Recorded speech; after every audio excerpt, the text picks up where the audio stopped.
Chairman Clemmons. Thank you, Mr. Speaker. I move to adjourn the House of Representatives. That's a proper motion, proper and second.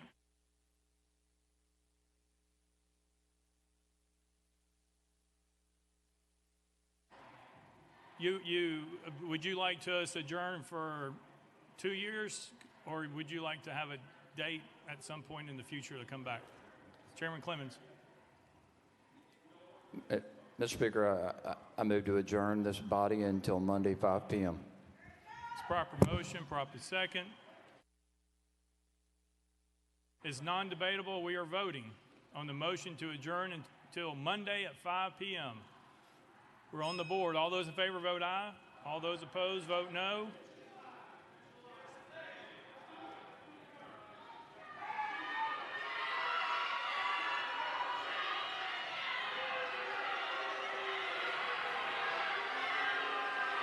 Mr. Clerk, take the vote.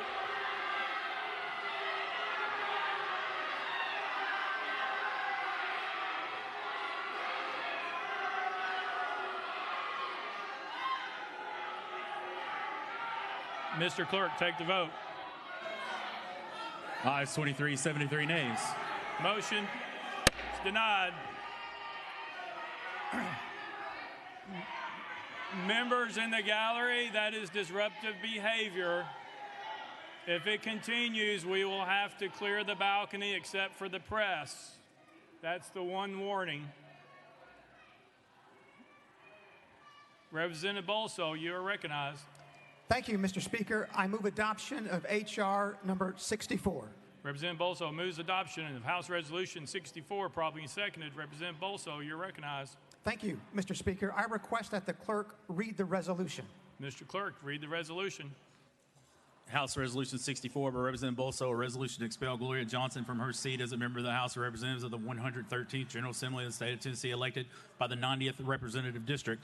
Whereas Article 2, Section 12 of the Tennessee Constitution provides that each House may determine the rules of its proceedings, punish its members for disorderly behavior, and with the concurrence of 2/3 expel a member, but not a second time for the same offense, and shall have all the powers necessary for a branch of the legislature of a free state.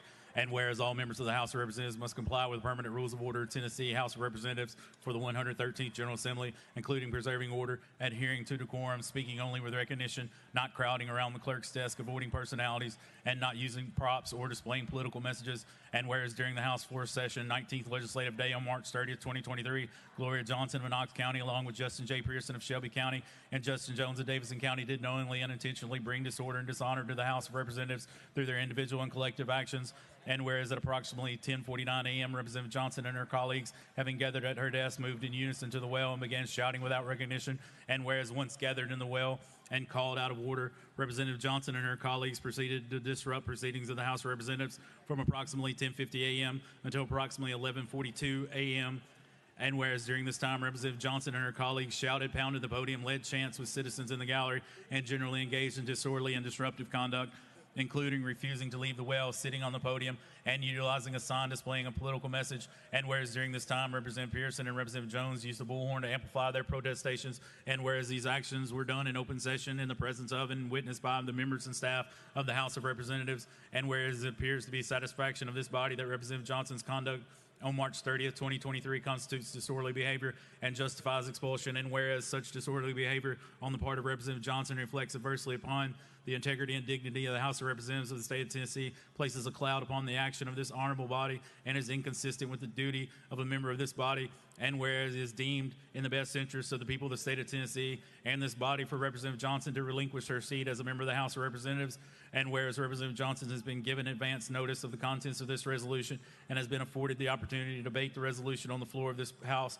prior to its passage, now therefore be it resolved by the House of Representatives of the 113th General Assembly of the state of Tennessee that pursuant to the authority under Article 2, Section 12 of the Tennessee Constitution, this body hereby expels Gloria Johnson from her seat as a member of the House of Representatives of the 113th General Assembly of the state of Tennessee, elected by the 90th Representative District for disorderly behavior occurring on March 30, 2023, and declares the 90th Representative District seat vacant. Be it further resolved that copies of this resolution be prepared and forwarded to Gloria Johnson, the legislative body of Knox County, the Honorable Bill Lee, Governor of the state of Tennessee, and the Honorable Trey Hargett, Secretary of State. Representative Johnson, you are recognized in the well with your attorneys. All three of you have 20 minutes for comments. Whoever wishes to go first, you're recognized. Mr. Wendel. Mr. Speaker and members, as a believer, I must recognize that today is Maundy Thursday, the day of betrayal. Let's go straight to the charging instrument. I'd like to direct each of your attention to the next to last paragraph on the first page of House Resolution 64. At approximately 10:49 a.m., Representative Johnson and her colleagues, having gathered at her desk, moved in unison and began shouting without recognition. I challenge the author of this document to come to this well and to tell Tennessee and America that that's a true statement. It is an absolute falsehood that has been perpetrated on this body. This woman did not shout, and that's the first particular that they charged her with. So if the author of this document can come up here, I'll yield the well. Please explain to this woman and to America why you committed a falsehood. Representative Wendel, you can't ask people that, but who else would like to talk? You have 20 minutes. Is that the end of the opening? Mr. Wendel. Let's move on to the second part of the bill of particulars. Top paragraph of page 2.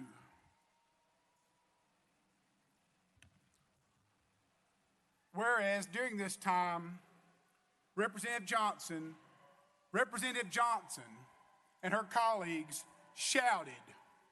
Again, a false statement for the second time, the second allegation, and both are false.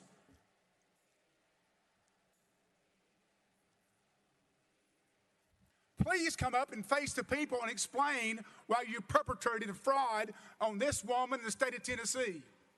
Where is the sponsor of this document?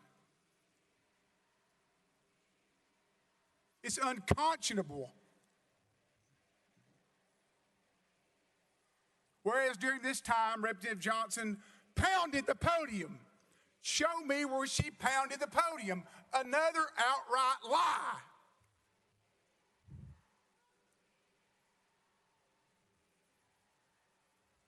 Somebody contradict me in this body.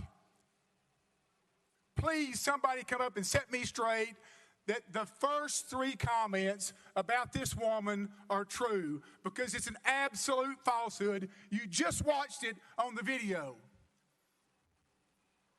Democracy is too precious for a supermajority to abuse it.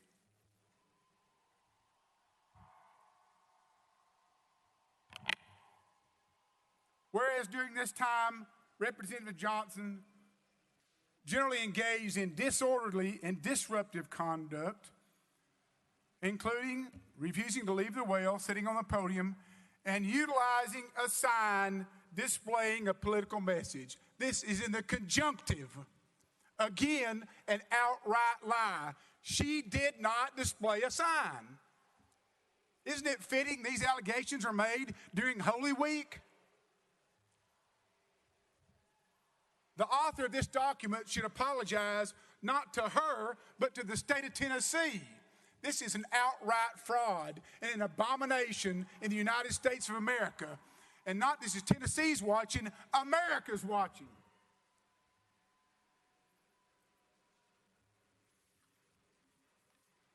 And I'll yield the podium anytime any member of this chamber wants to come up and defend this heinous action.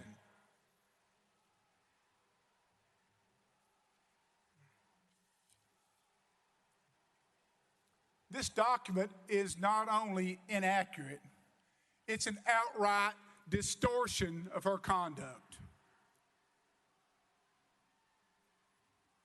Any sessions court in the state of Tennessee, in all 95 counties, would dismiss this on a simple motion, but this body is going to take it seriously and try to oust somebody and subvert the will of the voters of Knoxville, Tennessee.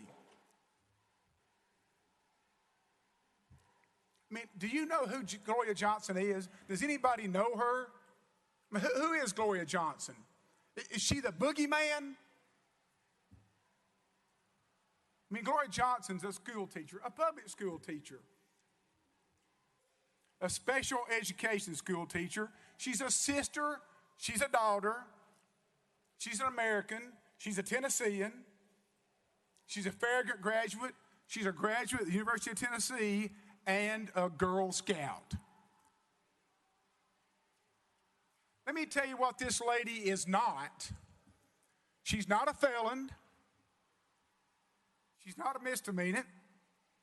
She's not a sex offender. She's not a target of a federal grand jury investigation. She's never had a single ethics violation, not one time in her service to Tennessee. She's simply put, she's never broken the public trust. Never, not one time. Many of you in this room, including me, do not agree with her political stances. Many of you don't. Some of you do, many don't. However, she doesn't work for you. She works for the people who live on Broadway, Nadine, Washington Avenue, and West Hills. Those are the people that sent her here, and the author of this document wants to take falsehoods and subvert the will of 70,000 voters.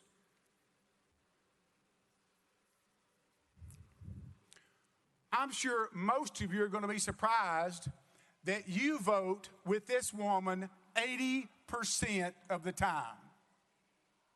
80% of the time, the members of this body vote exactly the way she votes.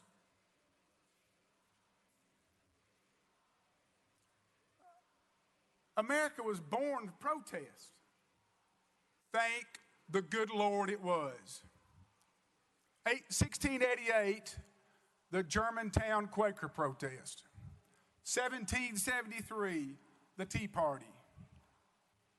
1791, the Whiskey Rebellion. 1863, the New York City draft riots. 1913, right here, women's suffrage. 1963, March on D.C. 1969, protest against the Vietnam War. 1970, Kent State. 1973, the March for Life. 2009, the Tea Party protest. And 2011, Occupy Wall Street. I submit to this body that this document is absolute fraud. And whoever votes for it is going to perpetrate a fraud on America. This is democracy at stake. Please be aware. Thank you.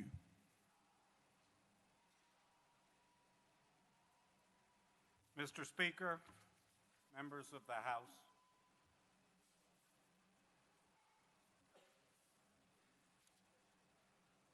the proposal before you represents a dangerous turn entirely without precedent in the history of our great state. You just heard the charging document against Representative Johnson contains statements that are just not true.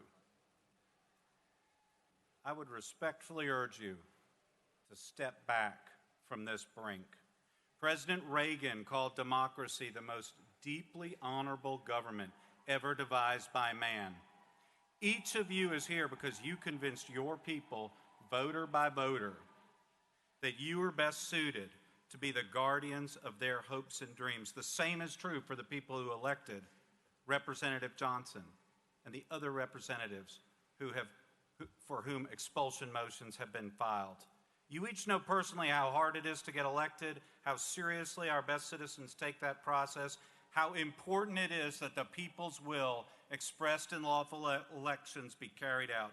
If anything, you know that our Tennessee Constitution protects the people's will, enforces democracy even more than its national counterpart. What has been proposed today is nothing less than the cancellation of the studied decisions of thousands of Tennessee voters.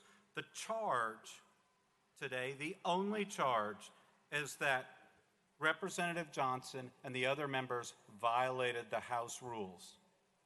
I, like you, have lived by those rules. Now, today I've heard what happened called a mutiny. Give me a break. Any of you that have served in this body more than a handful of months knows that when tempers are high, rules are bent, rules are broken. I have personally been in this chamber when on multiple occasions members came to blows, when members took videos improperly in violation of the rules. I have been here when members were locked in the chamber, when the speaker had to gavel down members who were directly against the rules, engaging in personal insults. I have been in this chamber when a member was so fearful he had to be guarded by a group of state troopers. In none of these situations did anyone ever even suggest that because the rules had been violated, there should be a significant sanction for a member. No, they just returned the chamber to calm and the chamber got back onto its business. Certainly no one ever suggested the ultimate sanction that you are proposing today. Often, these sorts of things I described happen, as here, when the body is confronting highly charged, critical issues. For Tennesseans, the Covenant School shooting is not just a national tragedy, it's a personal issue. For us in Nashville, we know these people, we know the victims or their teachers or their friends. Representative Johnson's a teacher. As many of you know, she spends an enormous amount of time counseling and working with teachers here in Nashville and elsewhere. For her, the events at the school were a crushing personal tragedy, a huge burden. We saw a tape today as represents the complete lack of due process in this particular proceeding. We've never gotten a straight answer about who took that tape that we were provided. But what did it show? It showed some members came to a well almost immediately. I hear after 5 seconds a recess was called. The members came to the well. Representative Johnson stood here, did not shout, as is stated, did not pound at the table, and after a short period of time engaged in a discussion with leadership and then peaceably left the chamber. Nobody was hurt. Nobody was threatened. This is the sort of situation that has often occurred on the floor of this House, and no one has ever suggested these grave sanctions. Expulsion under these circumstances, as all of you know, would have no precedent in Tennessee or elsewhere.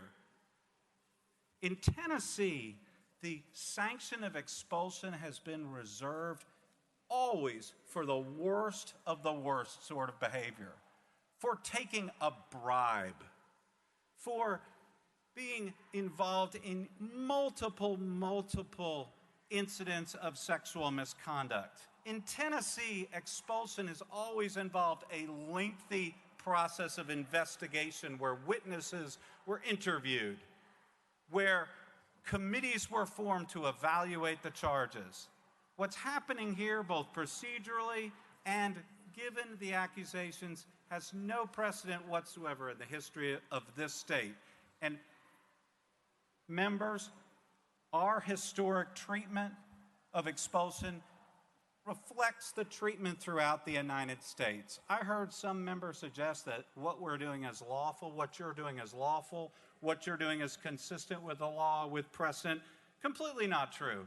In 2020, the Idaho House expelled a member. What for? for conspiring to defraud the U.S. government after conviction. In 2018, an Arizona representative was expelled for engaging in a pattern of sexual harassment over many, many years.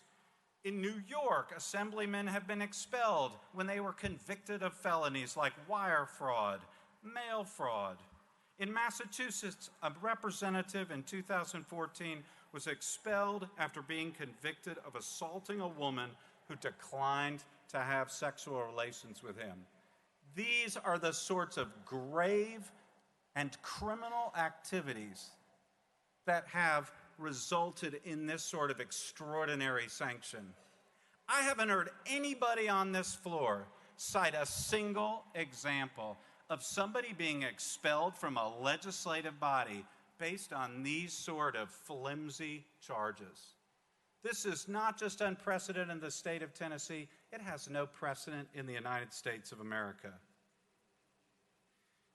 You can read the proposed resolution. The behavior at issue is that Representative Johnson was standing in the well trying to process with the citizens of this state a horrific attack on a school just down the road. That's what she's accused of doing. Step back for a moment. Can anybody seriously suggest that expulsion from this body is an appropriate sanction for that activity? Members, I'd urge you to pause. This proposal has come very precipitously. In contrast to past expulsions, organized by speakers of both parties, there's been no organized investigation. No committee has been formed. No testimony has been taken. Apparently, nobody even bothered to proofread the charging document to see whether it applied to each particular individual. The press accounts that have been the basis for most persons' understanding of what happened have at times painted an accurate and incomplete picture. They should not be the basis for action by this body. Decisions of this extraordinary gravity should be made, if at all, after a thoughtful investigation and evaluation. Proceeding now without such an investigation is totally unnecessary and completely out of odds with the normal functioning of this body. Tennesseans from Cordell Hull to Fred Thompson to Diane Nash have so often led the fight to protect the rule of law and enforce and protect our freedoms. Make no mistake, expulsion under these circumstances for each individual proposed to be expelled is a grave departure from this tradition. It will damage this body. It will damage the reputation of the Tennessee legislature. Many of you are fully aware that citizens of both parties are shocked at what is occurring today. These accused members have committed no crime, no act of moral turpitude.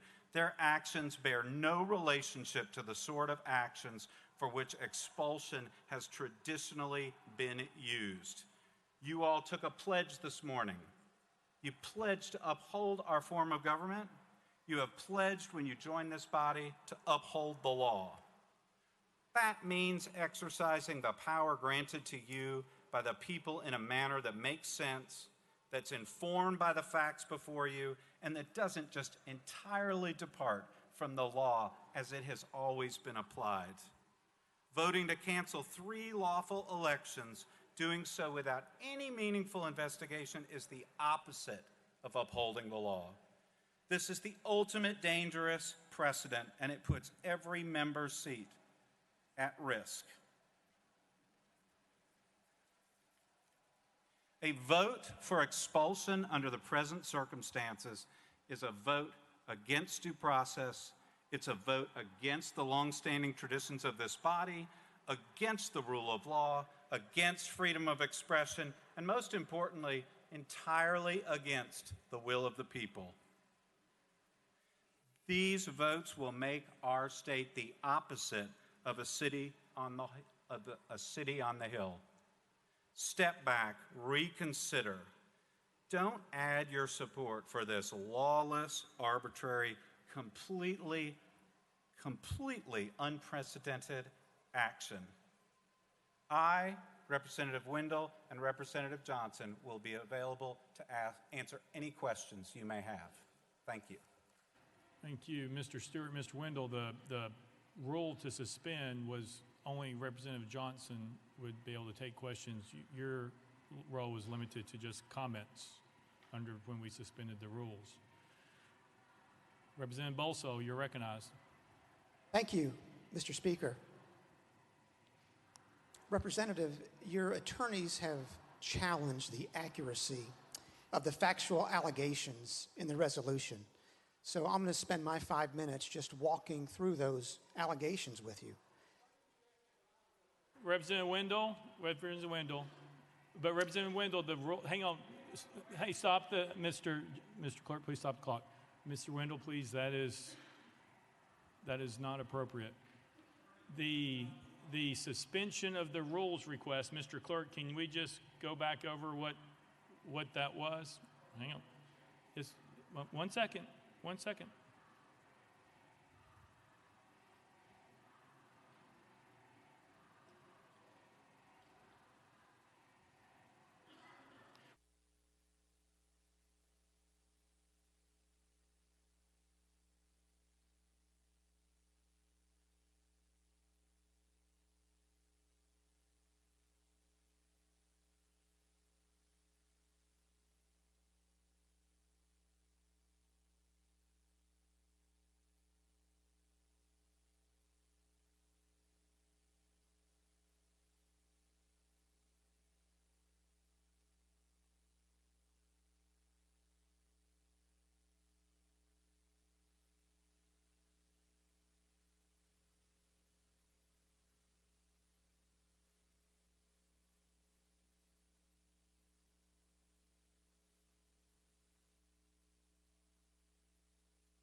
Mr. Clerk, read what the motion was. Mr. Speaker, this was the motion that was made and carried without objection by the body. Motion to suspend the rules to allow Representative Justin Jones, Representative Gloria Johnson, Representative Justin Pearson 20 minutes in such members' opening remarks on the resolution that contains their name in the caption, and that if requested, their attorneys be allowed to make remarks during that same 20 minutes, and that the members named be allowed 5 minutes in closing remarks. Mr. Clerk, can you explain when we voted on that? Can you tell us what the vote was? Mr. Speaker, that motion was carried without objection from the body.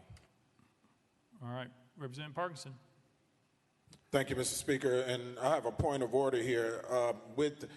In regards to whatever some of the line of questions are, is it possible under the rules that the attorney can answer some of these questions? Because some of these questions are being pointed at the attorney's presentation, not the representative's presentation. Mr. Clerk. Mr. Speaker, pursuant to the motion that was carried and just made, the only thing that was suspended for the attorneys was for them to make remarks during the opening 20 minutes. That is not to say that the attorneys could not be in the well with Representative Johnson to advise her along the way. Representative Parkinson. Thank you, Mr. Speaker, but for clarity purposes, can the attorneys answer questions from the members? Mr. Clerk. Mr. Speaker, absent a further suspension of the rules, no, they cannot. Representative Parkinson. Thank you, Mr. Speaker. Representative Towns. Mr. Speaker, what I don't understand is that how do you have attorneys in the well or in the court, as it's become today, that cannot respond for their client? Now, to me, that makes no sense anywhere you go. They're legal technicians, tacticians, and that's what she needs and what any member who brought or felt the need to have an attorney need to have happen. is for that legal counsel to be able to articulate to whatever that particular issue is of the day.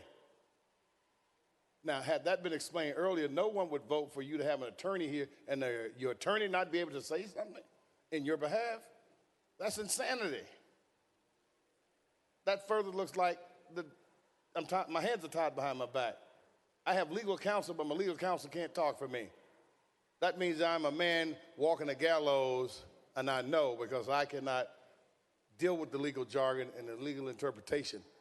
So there should be something that we can do at this point, Mr. Speaker.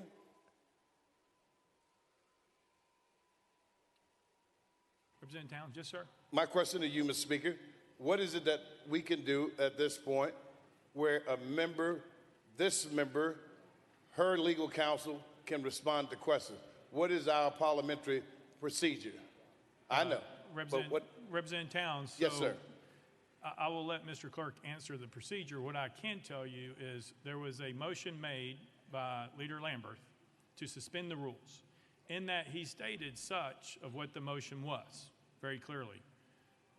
We put it before the body.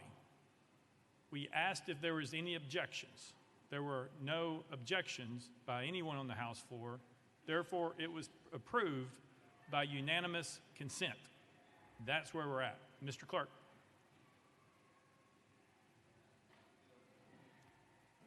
Mr. Speaker, this was done via a suspension of the rules because, as you know, members, those who are not members are not allowed to talk on the floor during those proceedings.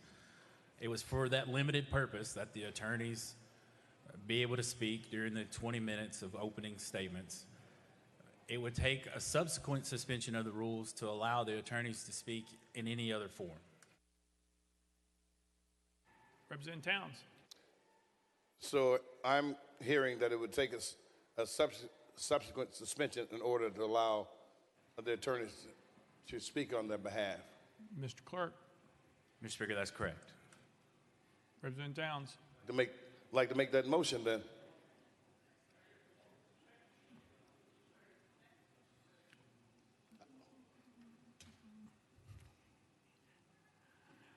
That would be a motion to suspend the rules to allow the attorneys to answer questions for Representative Johnson. That's a proper motion. It was properly seconded. Mr. Clerk. Let me get it right, Mr. And for the record, that motion has been reduced to writing and presented to the clerk's desk, stating, I move to suspend the rules to allow counsel to answer questions from the body. Representative Towns. As need be. Okay, we got it in right. That's fine, sir. That's the motion from me, sir. All right. Leader Lambert. Mr. Chairman, on this suspension of the rules, if I could ask the clerk to remind the body as to what would be required for this motion to be successful. Majority or two-thirds? I believe it's two-thirds, but just wanted to double-check. Mr. Clerk. Mr. Speaker, it's two-thirds of those entitled, which is 66 votes. All right. Representative Bulso. On the motion. Thank you, Mr. Speaker. I rise to oppose the motion on two bases, one procedural, one substantive. First, procedurally, this motion is untimely. We began this process of dealing with these three resolutions with a motion to suspend the rules that was to apply to all three. Now we are in the middle of the process attempting to change the procedural rules that apply to our deliberations. That is inappropriate. Second, as a matter of substance, the party to the resolution is the representative from Knox County. It is appropriate for members to address questions to the party the way you would to a party in a civil proceeding, to a defendant. Lawyers are not allowed to testify on behalf of parties or on behalf of witnesses. What we are about to do is to ask the representative from Knox County questions. It would be highly inappropriate as a substantive matter to allow attorneys to respond to questions that the representative is obligated to respond to under our rules of procedure. For both of those reasons, Mr. Speaker, I oppose this motion. Representative Towns. Mr. Speaker, thank you. To my new representative on the House floor, this is not to be run like a courtroom. This is not a shop that adheres to the rules of the court. This is our body, and we can do those things. They've never been where we cannot make a motion in the middle of a situation or a scenario like this. If it were you there, I would do the same thing, because if she needs her legal counsel to share something as it relates to the law or something that's going to help her defense, should be allowed to do it. It's not taking the skin off anybody's back, but it's just giving her fair process and making the body admit or adhere to the integrity that it has had. So I still like for that motion to carry, sir. I really would. Representative Hakeem. Thank you, Mr. Speaker. Earlier in this process, a film was shown, a clip, and had not been shared with our colleagues who were essentially on trial. And I mean, if we're going to have equity, if we're going to have fairness, I really question, I'm asking, were rules and guidelines shared with both parties before this process started? And it appears not, when that film was an example of that. So I would ask some leeway, Mr. Speaker, for the attorneys to address those questions that may be appropriate. Thank you, sir. Chairman Clemmons. Thank you, Mr. Speaker. I believe the motion was that the council can respond if asked a question or referred to by the body, not to answer for Representative Johnson. I know that Representative Johnson, under the rules, can seek counsel to answer a question and then respond herself. But the motion is, just to be clear, that if a question is posed to the council, they may respond. I just want to make sure we're clear about that.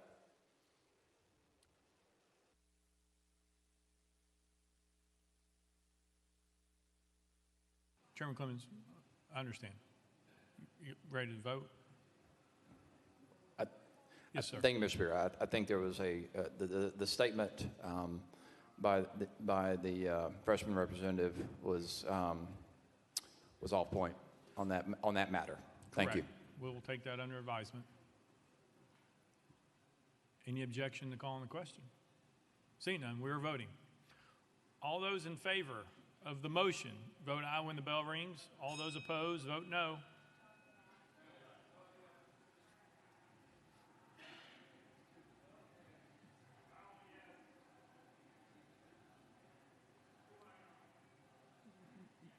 Mr. Clerk, take the vote.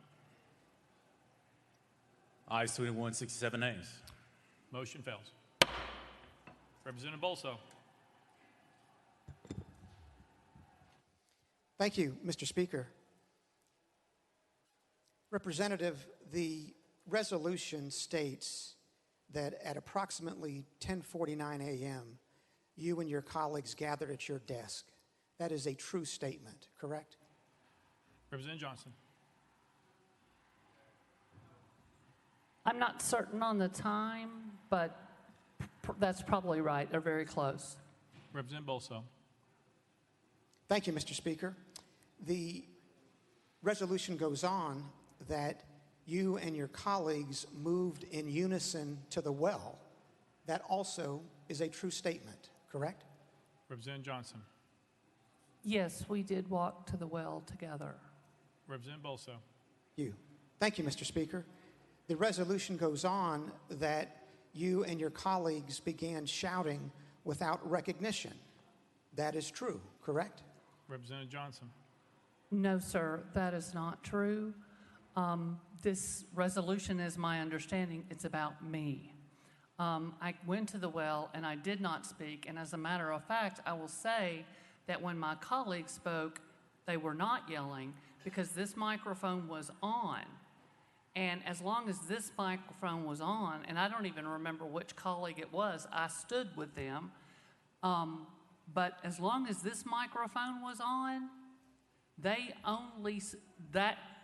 spoke to the microphone and did not yell. When the microphone was cut and the speaker called recess, I think that's when the megaphone came out. But I absolutely never yelled. This is about me, as I understand it, with this resolution. Representative Bulso. Thank you, Mr. Speaker. Well, let's just walk through it slowly. You will agree that your two colleagues, one from Shelby County, one from Davidson County, used a bullhorn to address the gallery, correct? Representative Johnson. It is correct that a small megaphone was used, and yes, I stood with my colleagues, but the video showed what I was doing. Representative Bulso. Thank you, Mr. Speaker. And the video shows that you were chanting with your colleagues, correct? Representative Johnson. I believe that the charges were that I was yelling and I was not yelling. Representative Bulso. Thank you, Mr. Speaker. But my question, Representative, was this. Do you agree that you were in the well chanting? Representative Johnson. I agree that I was in the well, but I can tell you that my voice was no louder than the members having conversations all around this room during the recess. Representative Bulso. Thank you, Mr. Speaker. Well, let's put volume to one side. We saw on the videotape, did we not, that you were chanting, quote, "Enough is enough," close quote. Representative Johnson. That's probably true, yes, but it was not yelling, and my voice was no louder than the conversations going on in this room, even occasionally some yelling a little bit across the floor to each other. That was also going on. I stood with my colleagues. I stand with my colleagues. And we may have broken a House rule coming to the well, but much of this document is false. Representative Bulso. Thank you, Mr. Speaker. You will agree that you also were chanting from the well, quote, "Power to the people," close quote, and, quote, "No action, no peace," close quote. You chanted both of those slogans from the well, correct? Representative Johnson. What I'm going to say to you is I did not speak in a voice louder than any other member on this floor. You may make of it what you will. Representative Bulso. Thank you, Mr. Speaker. Representative, we can certainly agree on this. You were speaking from the well without having been recognized by the Speaker, correct? Representative Johnson. During the recess, yes, we did that. Representative Bulso. You also agree that you approached the well without recognition from the Speaker, correct? Representative Johnson. As I said, I may have broken a rule in approaching the well, but much... Hang on, she gets to continue. Representative Johnson. Much of what is in this document is false. Representative Mckenzie.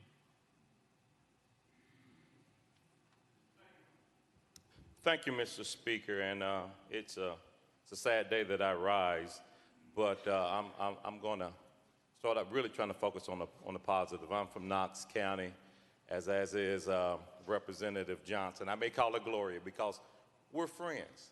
But for those of you all that don't know, and I like the fact that Representative from Williamson County brought it up, you know, her campaign tag is standing tall. And that's what she does. That's kind of who she is. She's not loud, she's not long, but she stands. And so, you know, she stood through keeping her hands up for 45 minutes and not getting recognized prior to me coming on. She stood through not having an office literally in a closet, to having the smallest office known to man for a lady that is of significant height. she stood through that and she continued to serve because that's where her heart is. Her heart is about, service. And that's what, that's what she does. We've had a lot go on here. And, folks are holding this meeting today, or the actual calendar, up as this is the way we should do business. And you're right. This ain't what we've been doing all year. I want the folks listening, if you saw today's regular session, this is not how we're treated. Our biggest problem that we've had is just shutting our voice off. We've been begging you all, don't shut our voice off. When you take clothes and you put them in a washing machine, hot or cold water, it's not the water that cleans the clothes. And that's what we've been saying. We've been sitting in water. It's the agitation that gets the results. I don't condone what happened, but it is not worth expelling a member that represents 70,000 people. It's not worth that. Gloria and I are unique compared to the other three and from our county. Plans are being made already by our mayor, W.W.E. Kane, to usurp the process and bring a Republican down. That's not fair. Gloria won her district double digit. President Biden won he won that district double digit. But that's what's going to happen. Is that fair? Why am I saying that? Actions have consequences. Hopefully unintended consequences. But I'm letting you know that's a consequence. She's not from Knoxville. My freshman year, we had another colleague from Knox County come and just, I don't have words for it, came with an asinine Hillsdale College explanation of how the Monroe document was actually a good thing for African Americans. And the next day, I'm on national news radio, on television, and you know what I did? I showed the man grace. I could have thrown him directly under the bus, but I didn't. And he actually thanked me for that. People make mistakes. He realizes that that's a mistake today, but he was shown grace. We had another member, when there was another ruckus, saying, put him on a leash. One of my African-American, soon-to-be expelled colleagues. That was wrong. I didn't make a big deal out of it. Went to that man on man, and said, hey, that's not right. We had a conversation about it. But what we're doing today is just, it's horrific.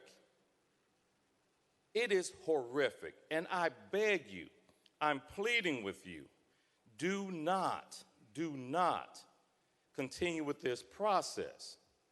We need sound minds, and we need representation. In Representative Johnson's case, her district would not be represented properly. Representative Johnson. Thank you, Mr. Speaker. And I appreciate that's very true. The comment you made about how many times my voice has been silenced as long as I've been here, raising my hand for 45 minutes on the floor and not being called on. I was actually told by the speaker that was in retaliation for some of the thing he thought was incorrect that I did. And when I was the lone vote against a Republican speaker, I was moved to a closet-sized office and had to stay there for a year. It was during COVID. There was no room to social distance. I couldn't have someone in my office, couldn't close the door, had no work table for the people who came up from my district. You're not silencing my voice. You're silencing the voice of 70,000 Tennesseans that sent me here, that care deeply about gun violence and Medicaid expansion and public schools, and we are continually silenced on the floor on those issues and more. And today, my colleague is right. Today does not look anything like every other day in the legislature. With all of these cameras here across the country, we're all getting allowed to speak, and there's a little more debate on the issues, and this is great. If this is how we behaved every day, maybe my colleagues could have spoken from our desks on an issue that is so incredibly important. You all, I'm just going to bet none of you have been in a classroom waiting for your class to come in, preparing your classroom, when you see a door open up at the cafeteria, children running down the hall, running down the hill. I had an outdoor classroom, screaming, crying, in terror. Kids I didn't even know also ran into my classroom because that's who I was. People in the school who I didn't have in class came to me for comfort. And I stood there trying to figure out what happened because they couldn't even articulate it for quite a bit of time, and found out that one of our students was shot and killed in the cafeteria while everyone was there, including the police, including the principals, including our other security. And I spent that day comforting those children, waiting for their parents to come and pick them up. And when my kids all got picked up, I went up to the circle and stood there, I don't even remember how many hours that day, until every child, we connected every child with every parent. And you're just in shock, you're moving in shock. The trauma on those faces, you will never, ever forget. I don't want to forget it. And if I'm not allowed to speak that issue, that is why I walked up to this well, to stand with my other colleagues who were tired of having their voices cut off when we are trying to speak about violence in our classrooms, violence in our churches, violence in our restaurants and our grocery stores. I have to raise the voice of the people in my district. And I did what I felt those folks wanted me to do. It's not a secret. My folks sent me here because they know I'm a fighter. They know I will fight for them. My friends in school all call me Little Miss Law and Order because I'm a rule follower. And I know that rules sometimes have to be broken, and sometimes you have to get in good trouble, as another one of my colleagues said. And I felt that this issue was in my heart. It was compelling me to come forward and address this issue. And I stood with my colleagues, and they are great at making people understand and making people listen. And I stood with them, and they were a voice for me. And I stood with them because we all feel our voices are being silenced, and something had to be said. Representative Bulso.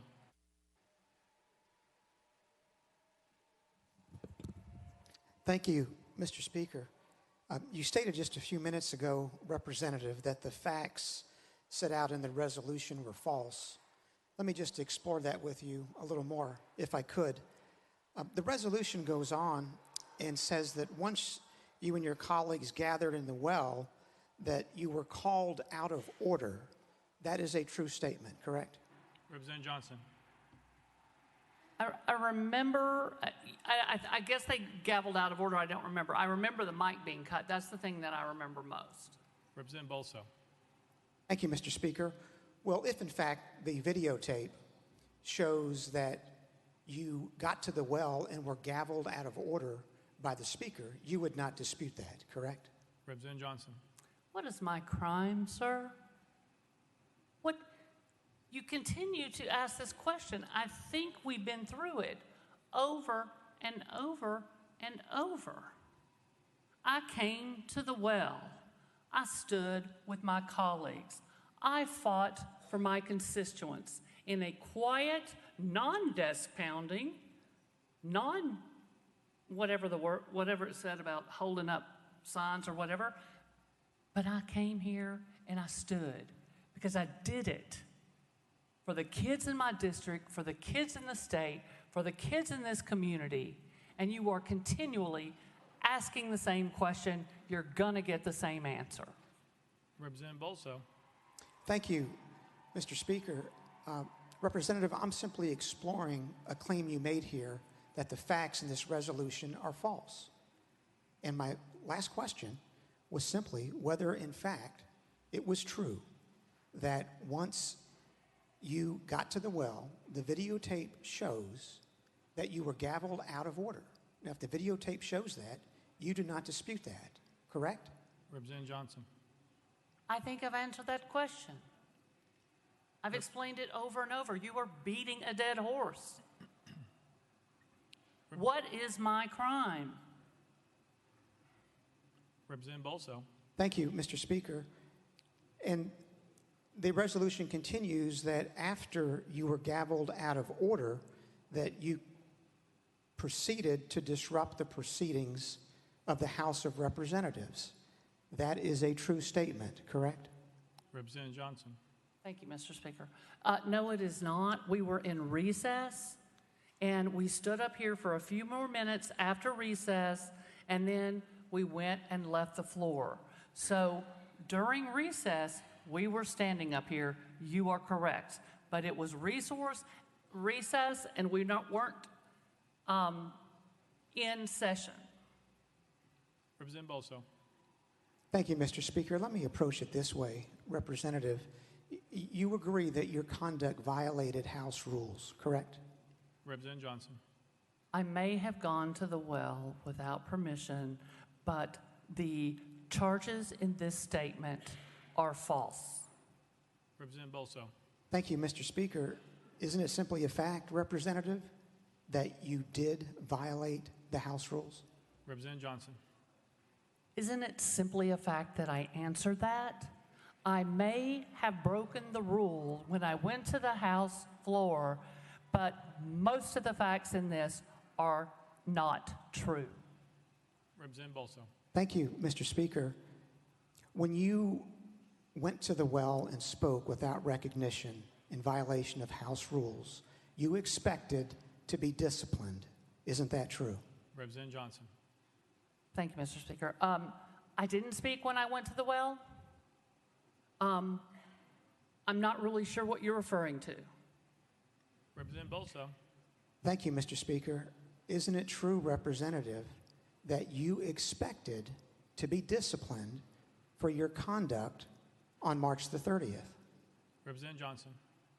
I don't know. I knew that it was possible because I did understand the rule. However, I have seen far, far worse in this body. I have talked to colleagues. I actually saw former Representative McCormick the other day. And I also I remember a conversation with Representative Ryan Haynes where he told me when he was getting sworn in and his mom and family were sitting beside him and someone started coming and banging on the desk and everything was jumping and going crazy, it scared his mom to death.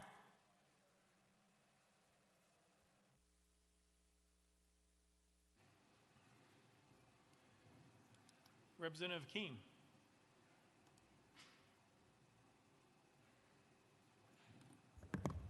Thank you, Mr. Speaker. I guess I want to pose a question to my colleagues. Is it worth it? Is it worth it to have representatives come in here not knowing all of the information that is being proposed against them, and to have this procedure where we, in a sense, making it on the fly as to what is appropriate and what is inappropriate? Now, I'm asking, I keep hearing violating rules. I don't remember them hitting anybody. or anything of that nature. But if we think about it, I believe at one time or another, we all have violated rules within this body. And asking my colleagues once again, what are we getting out of it? I mean, if we don't have our way, you're wrong. Think about it. We have to not just think about it, but look at it from the viewpoint of the perspective of a person who is not in agreement with you. If we're going to be fair and equitable, we need to see it from the eyes of the other person. My colleagues, 3 of them, were responding to the changes that many citizens feel that we need to consider, gun laws. And what I'm saying is that mothers, fathers, their children, suburbs, in the rural communities, and in the cities, I believe they are saying to this body, not just we want a change, there has to be a change if we're going to deal with the safety and security of the children of this state. And in my view, my colleagues were responding to that need. And what are we here for if we're not striving to respond to the needs of our people? And, you know, should we give consideration to closing our eyes and saying, if it's a person down the street from me who's been shot, is it a member of my family who's been shot? Would I react in the same manner that is being proposed right now? One of our colleagues, you've already removed from this body.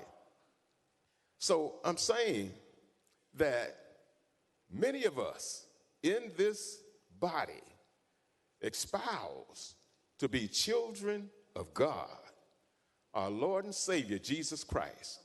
Now, I strive to say that's the head of my life. That is my leader. And you know, there's this little band that people used to have on their wrist. What would Jesus do? Are we doing that in which our Lord and Savior would do to that average person? We need each other. There are so many perils in this world, and we think we've got it made. We're in control. The world will bend to what it is we want it to be. That's not reality. And I would ask that we give consideration to what they were responding to, the concerns of children in letters that have been sent not only to myself but to others, afraid to go back to school. Parents afraid to leave their children at school. We are all in this together. And, you know, it's interesting that we have not found a way of sitting down, talking about the reality of coming together to make those necessary changes for our citizens. Remind you, we are in this together, and what is being done here today does not bring us any closer together. Thank you, Mr. Speaker. Representative Johnson. Thank you, Mr. Speaker. I appreciate that, and I appreciate you bringing up that others have broken rules. Well, just this week on Monday night, what looked like a Monday night football brawl, and you know, when there's a bad call on the field, we had members in here, one who shoved one and stole his phone, and people were having to separate members from each other. Actual physical contact, actual folks coming in, shoving someone, stealing their phone, and having to pull people apart. And it's remarkable to me that that's not being talked about, but this 6 or 7 minute disturbance up here, that whatever you want to call it, what we call coming to the well to lift the voices of the people that we serve, the voices of my district, where more than 50% of the Republicans in my district want red flag laws. More than 50%. An overwhelming majority of all parties in my district want red flag laws. They want safe storage laws. They want universal background checks and closing loopholes. I was bringing their voice to this body, and it felt like the only way possible that day was to join my colleagues and make sure that the people outside, the thousands who would come, the mothers that I talked to before I came in that told me they had dropped off their kids that morning before coming here were in tears about the safety of their children, how hard it was for them to drop off their kids. And I understood what they meant because I saw the faces that day, August 21st in 2008, where parents were coming in, where we lost one of our special ed students, Ryan McDonald, who was always a cut-up. Lost him that day. A lot of friends lost a friend. A lot of teachers lost a student that they loved. And certainly his family miss him still every single day. And there's not a day that goes by when I'm sitting in a school for whatever reason. I am retired, but I'm in schools a lot. I'll be sitting in a school and I'll hear a siren. Because the next thing I heard after all the kids came running down to my classroom and kind of was just figuring out what was happening, just a rush of sirens. Every single day now, if I'm in a school and I hear a siren, I jump. Every single time. Because you just never get that out of your head. We can do something about this. We are the only country in the world with this type of gun violence problem. We all know what some of the solutions are. We have seen, we have the data. There are things that we can do. And my voters sent me here to speak specifically to that issue because that was one of the things that I heard on thousands of doorsteps for a year. Representative Bulso. Thank you, Mr. Speaker. Representative, will you agree that your conduct on March 30th was wrongful? Representative Johnson. My conduct on that day was what I felt compelled in my heart to do for my constituents. That is your answer, sir. Representative Bulso. Thank you, Mr. Speaker. Will you agree, Representative, that your conduct on March the 30th constituted disorderly behavior? Representative Johnson. I don't think I'm going to agree with you on anything, quite frankly. I mean, we've voted the same a lot of time in this body, but what I'm going to agree to is that I may have broken a rule, but the words in this document are false, and I did what I was compelled to do based on speaking for the voters in my district who were begging me to bring this issue forward. Representative Bulso. Thank you, Mr. Speaker. Let me move to a different topic, Representative, regarding coordination. Before the session began on March 30, you and the other two representatives had discussed your plans to occupy the well, correct? Representative Johnson. That is absolutely incorrect. Representative Bulso. Thank you, Mr. Speaker. You intended to disrupt the House proceedings that morning, correct? Representative Johnson. Thank you, Mr. Chair. That is, Mr. Speaker, that is absolutely incorrect. Representative Bulso. Thank you, Mr. Speaker. you knew and expected that the speaker would cut off the microphone in the well, correct? Representative Johnson. As he cuts off our microphones a lot, I thought that was possible, yes. Representative Bulso. Thank you, Mr. Speaker. And is that why you and your colleagues brought a megaphone to the well? Representative Johnson. Is this resolution about my colleagues or is this about me? Representative Bulso. Thank you, Mr. Speaker. Did you have difficulty understanding the question, Representative? Representative Johnson. Oh, I understand pretty well. Representative Bulso. Thank you, Mr. Speaker.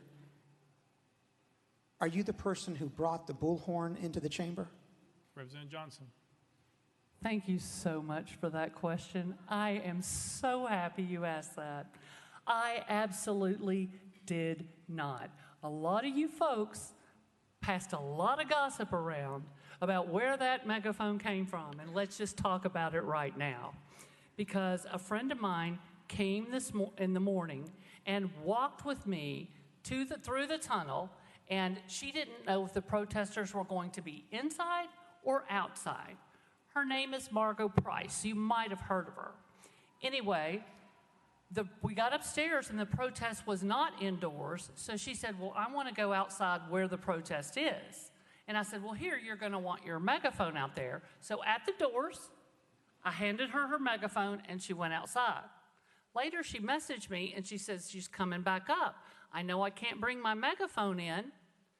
Can you put it in your scooter? And I said, absolutely. And so we put the megaphone in the scooter. I talked to two troopers who watched me do it, and they watched me put it, and they said to me, would you please not get that out the rest of the day? And I said, absolutely, to them. The megaphone was this big. It had an attached microphone.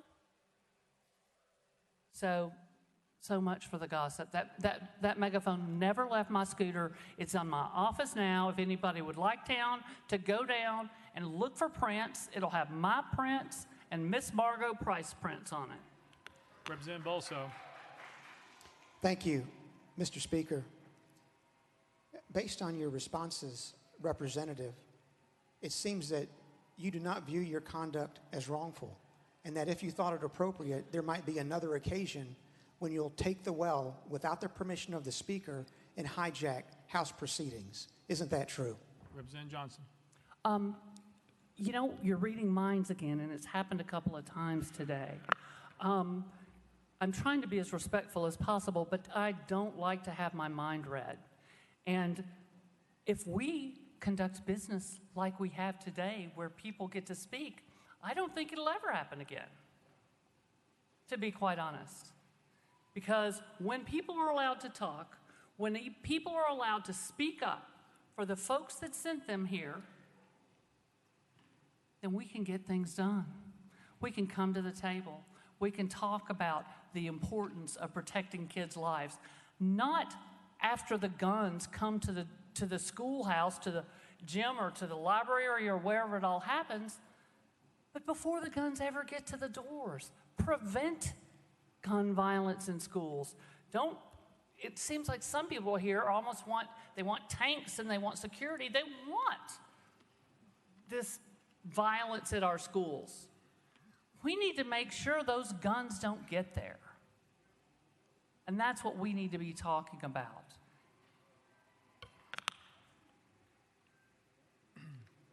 Representative Shaw. Thank you, Mr. Speaker. Thank you. I rise, first of all, to say that I've been around here long enough to know that when we have these long discussions, we pretty well know how the vote's going to turn out before we ever vote. So I don't think I need to guess how this vote will turn out. But I rise to speak on behalf of myself, Representative Pearson, Representative Johnson, Representative Jones, and all of us in this chamber. I want to share just a little quick story with you all. And I didn't rise to point fingers at who is right and who's wrong in those things, but I just want to share a story that I read that will eventually affect all of us. You may get it by the time you get home. It may be tomorrow, it may be next week, it might even be next year, next 2 years. But there's a story in the Bible about Jesus coming down from the mountain early in the morning. And when he arrives at the temple, and I'm sure many of you read this, these men said to him, "Master, we caught this woman in adultery in the very act. And we know what the law of Moses says. The law of Moses says, stone her, kill her. But what do you say?" The Bible says Jesus wrote something on the ground. And when he wrote that on the ground, the oldest, including all the youngest of those men, start walking out the room. And Jesus asked that woman who was caught in the very act of adultery, "Where is thine accusers?"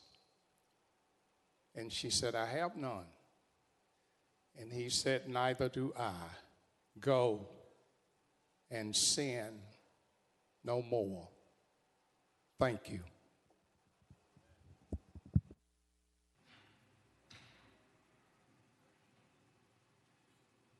Representative Jernigan. Thank you, Speaker. Representative Johnson, did you hold up a sign? Representative Johnson. No, I did not. Representative Jernigan. Did you pound the table? Representative Johnson. No, I did not. Representative Jernigan. Did you yell? Representative Johnson. No, sir. Representative Jernigan. Members, during the opening remarks, Colonel Wendel went through a couple of falsehoods, and he challenged every member on this body to dispute it. And there was silence, crickets, including from the sponsors of the resolution, who did not dispute it. But when it came time, when opening statements were over with, the sponsor, the first thing he did was get rid of the lawyers. Now, I don't know. I wouldn't want to be up against Colonel Wendell or Captain Stewart either. But I've yet to hear anyone challenge those falsehoods that are in this resolution. We can't vote on a resolution that's poorly written. So I would ask you and urge you to vote no on expelling her, because this resolution is poorly written. It cannot be defended, and there is just too many falsehoods within it. Thank you.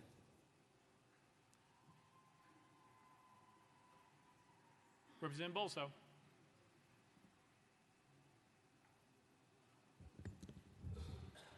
Thank you, Mr. Speaker. Members, you've heard several references to the Bible this morning, primarily from the New Testament. And one thing that is significant is that forgiveness always follows contrition. It always follows penance. It follows someone taking responsibility for conduct. What you've heard here this afternoon from the representative from Knox County is not contrition. She's not even willing to agree with me on anything, that her conduct was disorderly or that she disrupted the proceedings. She wouldn't even agree not to do it again. That's why this issue of forgiveness does not factor into the equation this afternoon at all.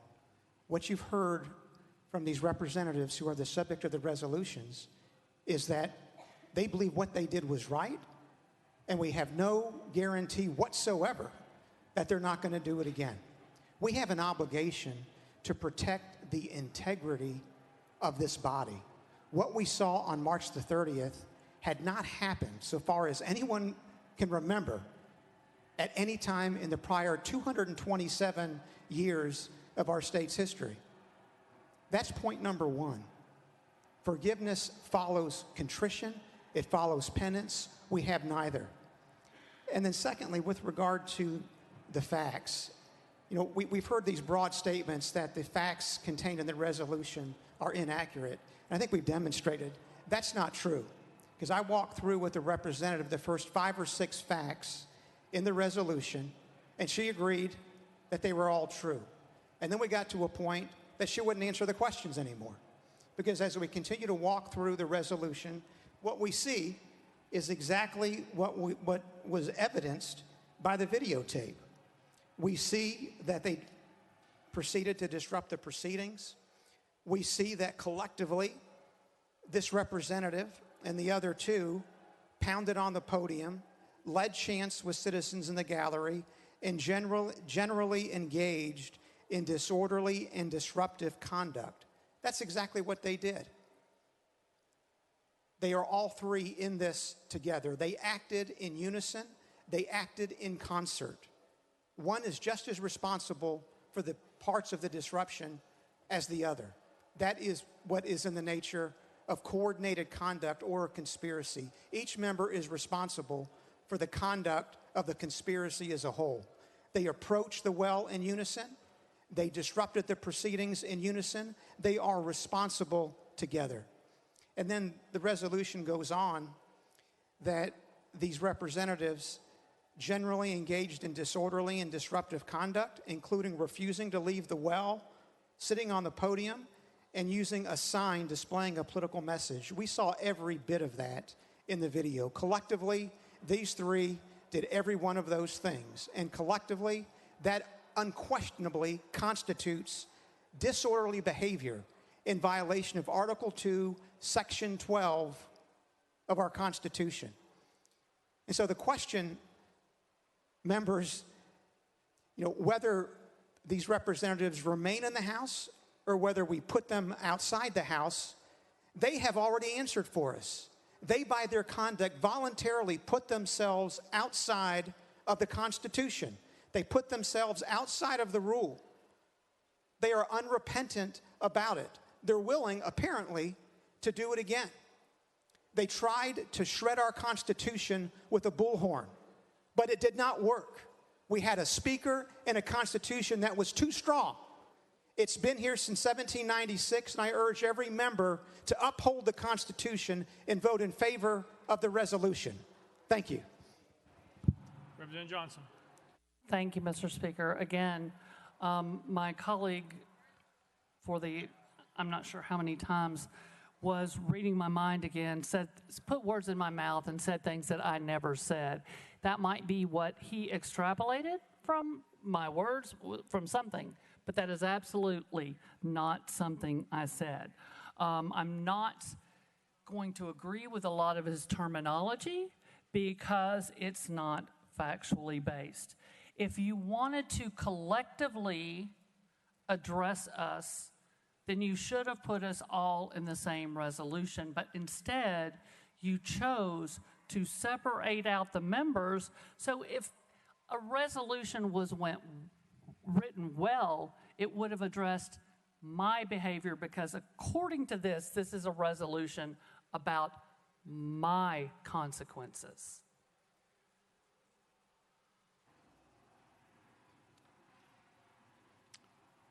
Representative Clemmons.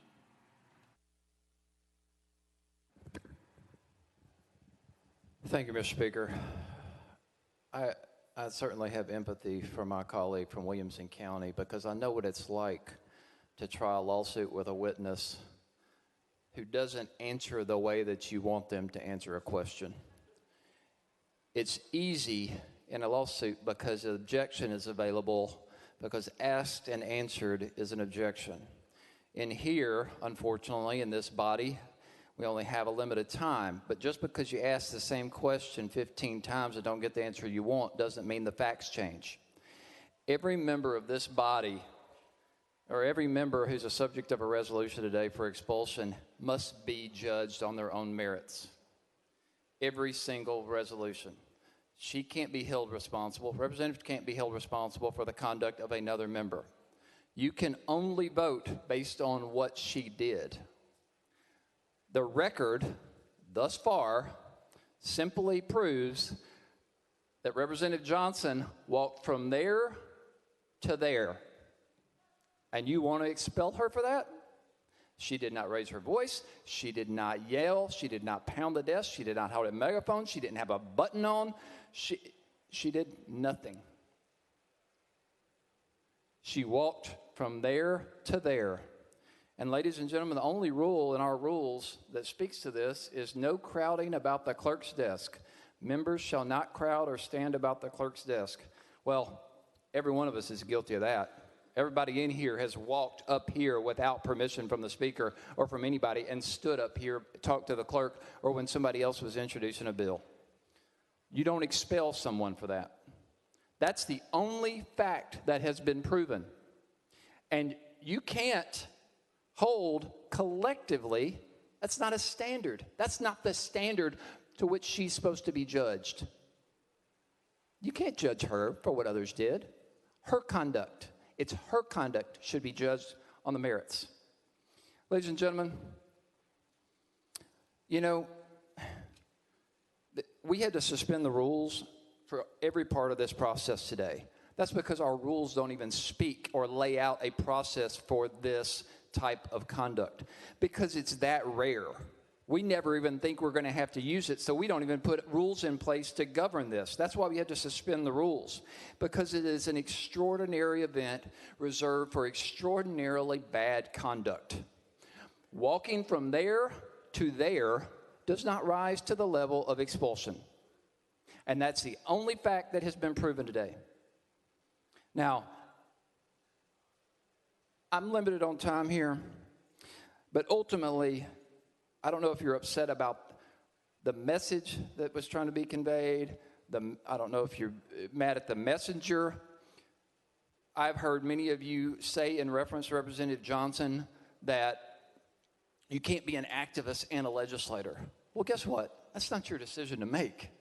It's the people of Knox County's decision to make what type of legislator they want representing them. You don't get to make that decision. At the worst, you were inconvenienced for a few minutes on that day, and apparently that seems to be grounds for expulsion. This whole process is disrespectful of the rule of law. It's disrespectful of the victims of gun violence, who we should be discussing today rather than this nonsense. It's disrespectful of the cause of so many deaths across our community. We should be spending this time of legislation to protect our communities. But instead, you're asking to expel somebody for walking from there to there. Now, in this last minute I have, I want to tell you this.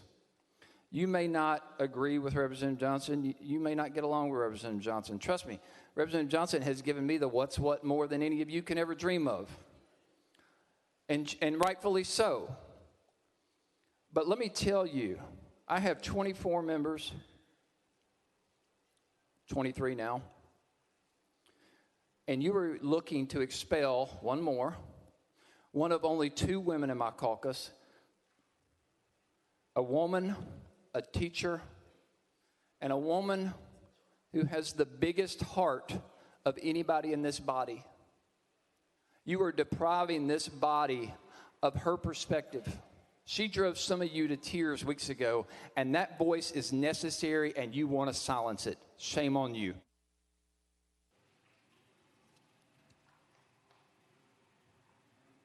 Representative Johnson. Thank you, Mr. Speaker. You know, I think that one thing that we have to look at, I'm 60 years old, and my colleagues are much younger. The younger generation, I am so proud of. I love them, I love working with them, and I trust that they are going to make a change. And we're starting to see that change in this body, and I stand with them. We may not do things exactly the same. The younger generation is not going to do things the same way that all of us do, of 1 and 2 generations down the road. But they're strong, they're going to fight, they are smart, they are amazing speakers, and they connect with their voters. And they connect with their voters by speaking directly to them. And they did that during a recess. And I was there with them, and I stood with them because our hearts were the same.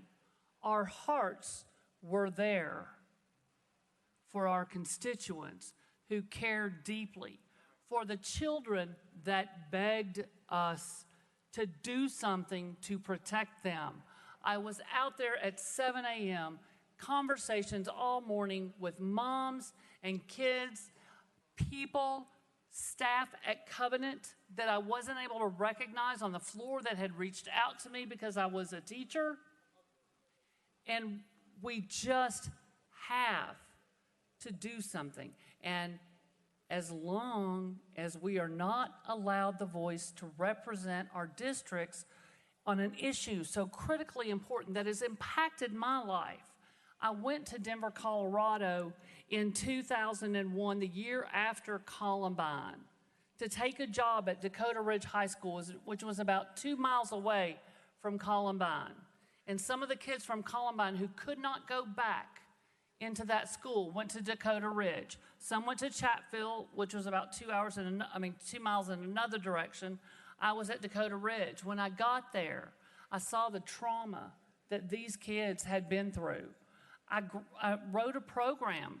I wrote a grant for a program very similar to a program we had in Knoxville that addressed mental health. It did wonders. We had a counselor, we had a psychologist, and we were able to help those kids. And we are looking for solutions so that it never happens again. It should never, ever happen again for any parent, for any child, for any classroom. And many of my colleagues walk past those folks without ever making eye contact with them. I cried with them that morning. I told them that I understood.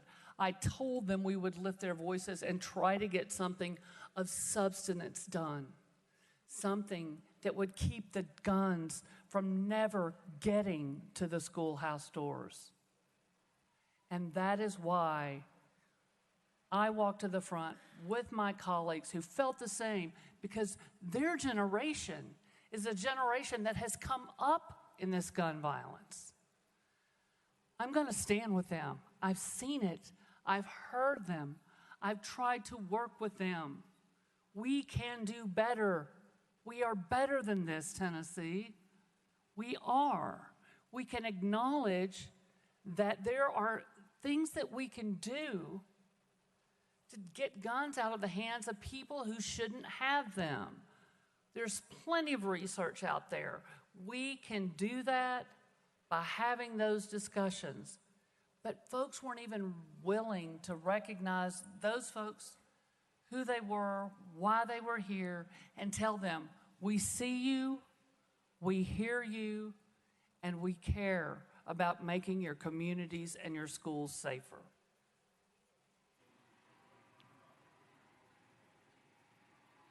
Representative Doggett. Thank you, Mr. Speaker. I move previous question. Previous question been called. Is there objection? There's objection. We're on the board. We're voting on previous question. All those in favor of previous question, vote aye. When the bell rings, those opposed, vote no. Has every member voted? Does any member wish to change their vote?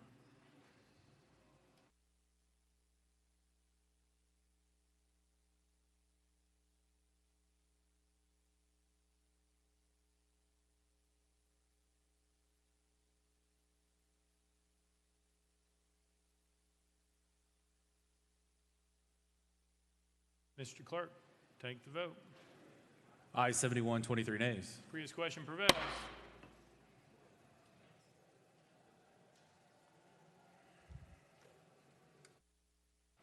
Representative Johnson has 5 minutes to close. Thank you, Mr. Speaker.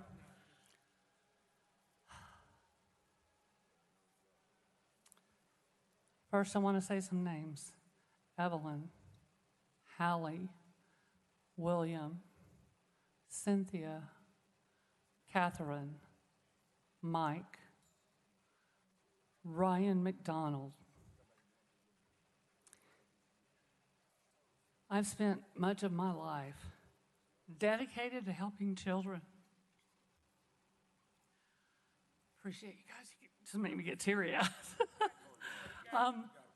And I really want to thank you for standing with me, because I know you care about children. And I hear a lot of talk about caring about children, but I continue to hear no one having conversations about things that will prevent gun violence from coming to our doors. There are so many things we could do that would change the trajectory of where we're headed. More school shootings, more church shootings, more Waffle House shootings, all of these, theater shootings. It's happening everywhere, folks. There's one common denominator. It's the guns. It's the people that have the guns, because we are not doing anything to make sure that people who are not safe don't have guns. I'm a gun owner. I have a gun. I took a class so that I would know how to use that gun. I trained with my nephews, a Marine and an Air Force member. I shoot regularly because I think you have to be responsible. It's responsibly stored. It was my father's service revolver. It laid on his dresser every night when he came home, and we didn't touch it. And we knew not to touch it. But we grew up with that. But my father believed in things that we can do to prevent gun violence. My Marine nephew came home from losing his best friend in Afghanistan, went to live with his best friend's family because they were without their child in Massachusetts. And his business was manufacturing guns in Massachusetts. He told me about the restrictions that they had there. And he said, as a gun manufacturer, these are protecting us. These are protecting kids. I sat down with him for hours to talk about what things made sense to you guys as manufacturers, and what things did you think were a bridge too far. Not only did he talk to me about it, but he collectively got online with a lot of his colleagues in the same sort of business and sought agreement from all of them. This is the way we get to solutions. But we've got to have those conversations. We have got to be allowed to stand up and speak for our constituents. And we have to welcome this younger generation who might do it a little bit differently, but they are fighting like hell for their constituents. And that's what they sent them here for. That's what they're doing. It's going to look different, you guys. The next generation always does. Respect the human dignity of every citizen in the state of Tennessee, and not just the ones that look like you, and not just the ones that agree with you. We've done so much damage up here to vulnerable communities this year, and now we're doing damage by not addressing the concerns of the families and the children. I cannot tell you how many phone calls I got from Republicans and Democrats and independents from my district saying thank you. And from outside of my district in Knox County, from many of my colleagues on the other side of the aisles districts, Republicans I heard from. We want action. Our hearts compelled us to come up here for action. We need to allow people to speak for the 70,000 folks that sent them here. And earlier when my colleague said 200,000, he was talking about the combined total of the three of us. That's what he was talking about.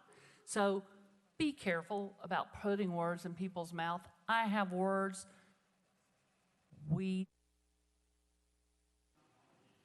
Thank you. We are voting on House Resolution 64. All those in favor vote aye when the bell rings. Those opposed vote no. Has every member voted? Does any member wish to change their vote?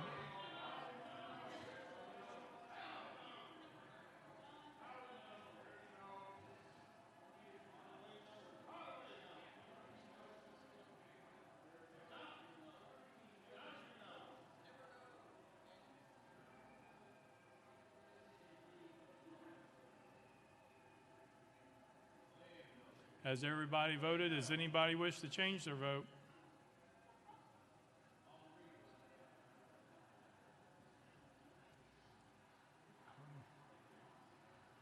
Mr. Clerk, take the vote. Aye 65, 30 nays. House Resolution 64 fails.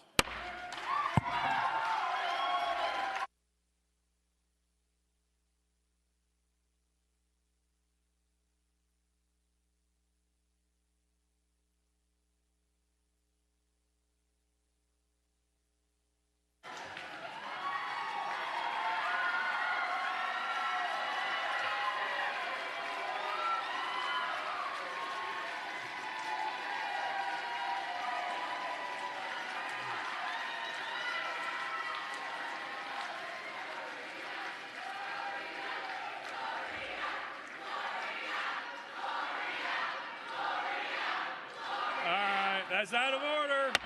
Out of order. Out of order.